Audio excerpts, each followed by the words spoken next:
Hello, I am Dan, aka the tipster in a suit, and I may not have been to the most racetracks. I've definitely not seen the most horses, but I am the best judge of race form, that I know, and I'm here to prove it.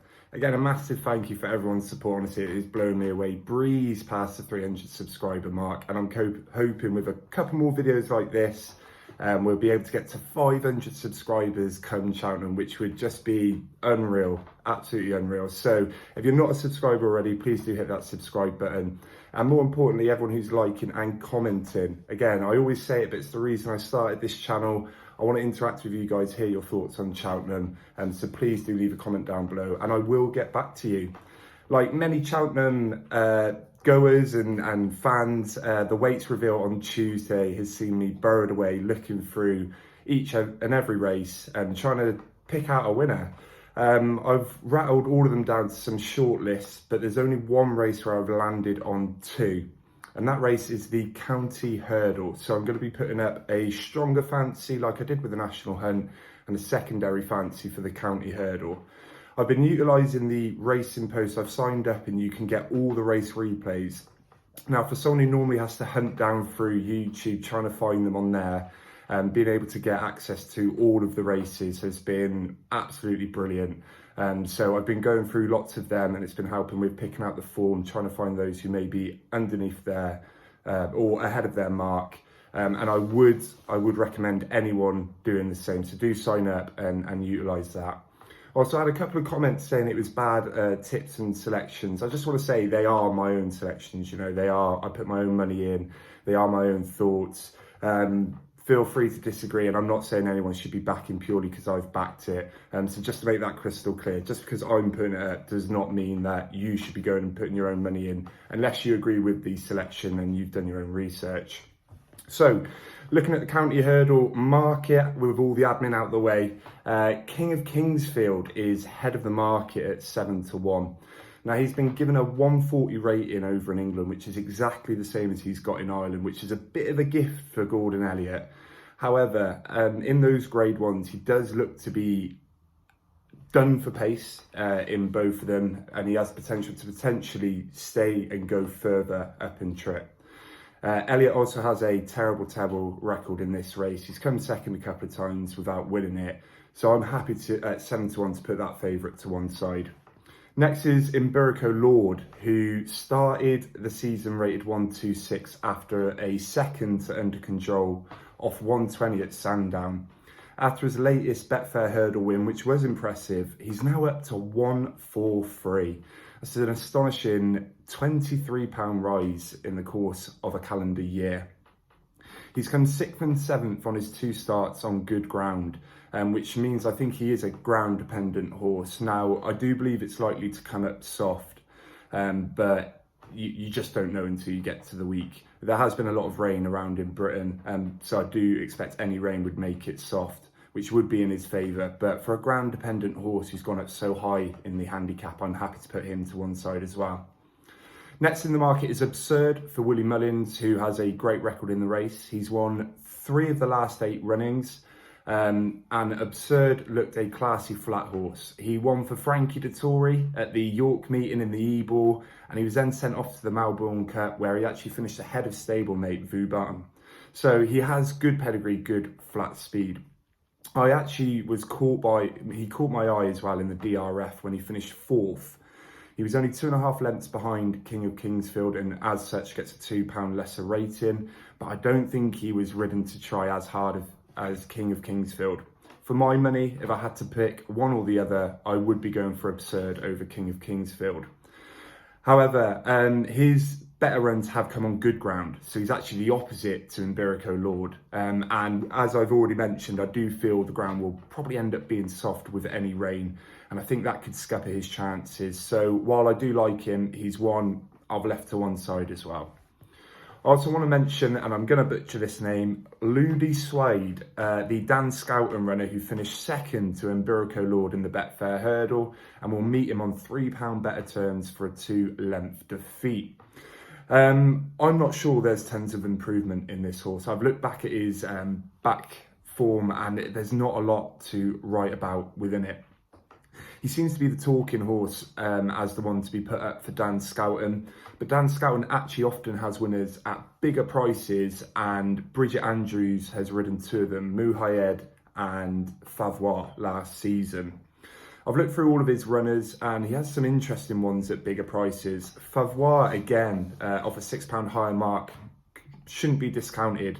And Knickerbocker Glory as well has dropped back down to 135 and could be of interest. If I was to have a third dart, they would potentially be one of them. But for now, despite his incredible record in the race, you've got to think Mullins and Scouten have won 6 of the last 8. So for me to put neither trainer up is probably a risk, but I have left that one for now. I wanted to mention some honourable mentions as well. So Pied Piper ran an absolute cracker last year. This year he'll be £1 higher and he will be top weight. Nothing to write home about in his form this season, but I imagine that's to try and preserve his mark.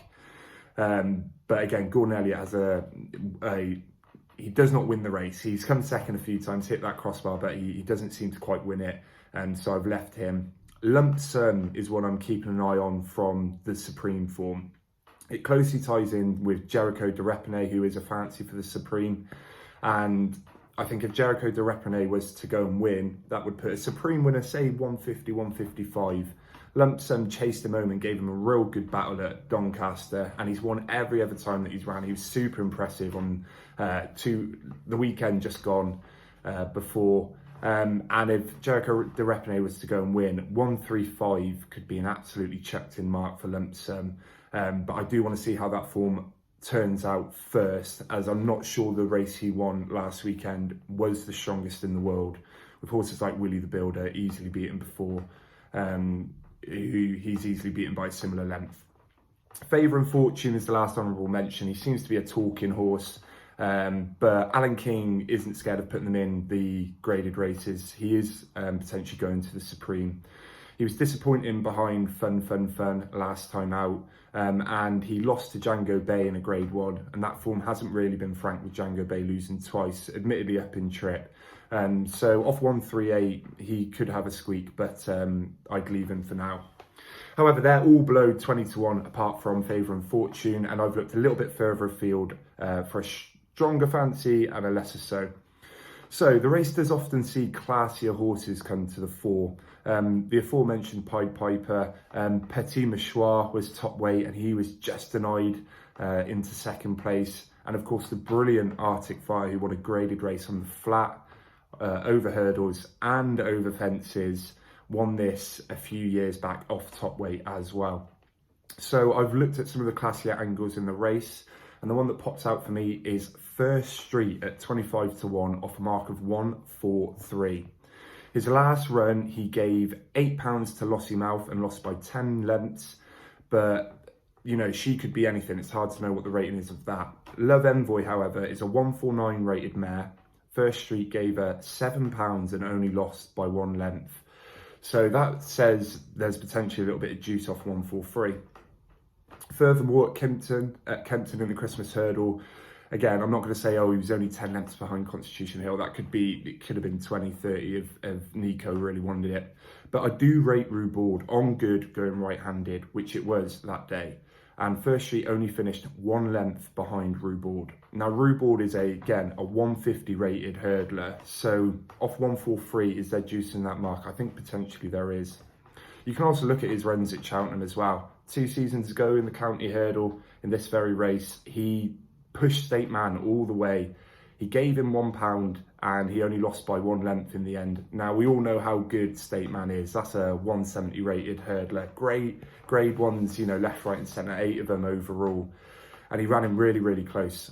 Last season, he was way too high in the weights, but he's now back down to 143, which is only £1 higher than when second to State Man. I think he is the class angle in the race that has been chucked in off the same mark as Imberico Lord, which for me, if you've got a graded competitor against one that's come up through the handicaps, I'm always going to take the graded horse. So I've done £5 each way at 25-1, 5 places. Now, just a caveat with this, I do believe you're going to get better places and potentially better odds come the week as bookies are competing for our money. So I've left the stakes smaller. It's more to get my selections out there, and I will be following up throughout the week and putting more stake on. So that's not going to be my final stake on the horse. I will be putting more on the day, depending on the places and which bookie offers the best odds. But again, it's to get that pick out. So yes, First Street 25 to 1, 5 each way as a secondary selection. But one that's really caught my eye. The horse has 3 selections at the festival, but 2 of them are in the Coral Cup and Martin Pipe, and I think he doesn't quite stay, so I'm pretty sure he's going to take up the county hurdle. The horse is Petit Tonnerre. He's run some really strong races this year over fences in his novice campaign without winning, and I believe John Joe O'Neill is shelving that for a potential novice campaign next year. His runs this season are all working out. The form seems to be really strong, yet he's been dropped. So, for example, at Cheltenham in the Arkle trial, JPR1 was definitely going to run away and win with that. And JPR1 is now a 150 rated horse. He would have won by who knows what, because you don't know as he foul at the last, or unseated rider at the last. But Hum Public and him and my selection, Petit Tonnerre, had a real good humdinger of a battle going up to the line, which Home Public just won. Now, Home Public is rated 139. He had a close second the time after that, and yesterday he duly followed up in a big handicap, nice pot to take home off 139, which I imagine will leave him at a rating of around 144, 145. His next visit was to Sandown. I was there that day. It was super boggy. He finished 9 lengths behind Le Patreon, who's a 150 plus rated horse now, but I'm happy to put a line through that one. His next run was on New Year's Day. Again, I was there at Cheltenham on New Year's Day, and it was a bog again. It suited the mud lover Liberty Hunter, with Matata coming second, and he was a few lengths back. Now, Matata's again franked that form at Lingfield, where he ran JPR super close to the line, and is now a 148 rated animal, with JPR a 150 rated animal. Finally, his last run was over 2 mile 4, and again, he travelled really strong. There was strong support for him on the day, and in running he was actually odds on, despite some terrible jumping. He travelled like a real good thing, but he then just faded after a couple of bad jumps, and I'm not convinced he stays. Looking back through his form as well, I think he is a 2 mile animal. Thunder Rockers again franked that form. He was staying on second on that day, and he won a big race yesterday that many fancied Monbeg Genius for, giving him and the field £4. So form is being franked left, right and centre with this horse. Yeah, he's gone down to a mark of 136 over fences, and the handicapper has gifted him the same mark over hurdles of 136. Now, the last thing I want people to go and look at is his run in the county last year. John Joe O'Neill Jr., who I really do rate as a jockey, I'm not sure it was his best ride ever. He was held up off the back, and he was asked to go as they were turning in. He's absolutely stormed home. He's ended up coming 6th, a fast finishing 6th, and he was rated 140 that day. Now, if we were to look at every other horse in that race, they've all gone up in the weights. Yeah, Petit Tonnerre gets in here off 136, and there's more as well. He fits a load of the trends. So 18 of the last 23 winners were either novices or second season hurdlers, which he would be. 18 of the last 25 winners are 5 or 6. Our pick is 6. 14 of the last 18 winners were rated in the 130s. 136 fits that one. 13 of the last 20 winners were ex-flat horses, which he was. 11 of the last 17 winners were trained in Ireland, which he isn't, but John Joe O'Neill is Irish, so we can certainly give him that one. And 10 of the past 20 winners had run in France, which Petit Tonnerre has. So he's ticking loads of the trends. He had a real nice run in this race last year. Arguably, he'd want to be a bit further up the field. He's not had a bad campaign over fences where he stutters into those fences, and he's a much cleaner hurdler, with the handicapper dropping in £4 for that season, with form being franked left, right and centre. I think 33 to 1 is a monster price on this horse, absolute monster. He's clearly fancied by John Joe O'Neill and the yard. He is a better hurdler than he is a fencer, in my opinion, and I think he's got an outstanding chance. I've gone £10 each way at 33 to 1, 5 places, and again, I will be going back in on the day when there's either more places or better odds for up for grabs. So there it is. It is a bit of a bigger one today because there was loads to go through, loads of form lines. and the such. So thank you for sticking on until the end if you have on this one. Do let me know your thoughts on those two selections. And the last trend I will give you is 9 of the last 12 winners have returned 20 to 1 or bigger. So I would implore you to have a look a little bit further afield if you are looking in the county hurdle, as I have done with these two. Let me know what you think down below in the comments, and I will definitely get back to you, and I will see you on the next one.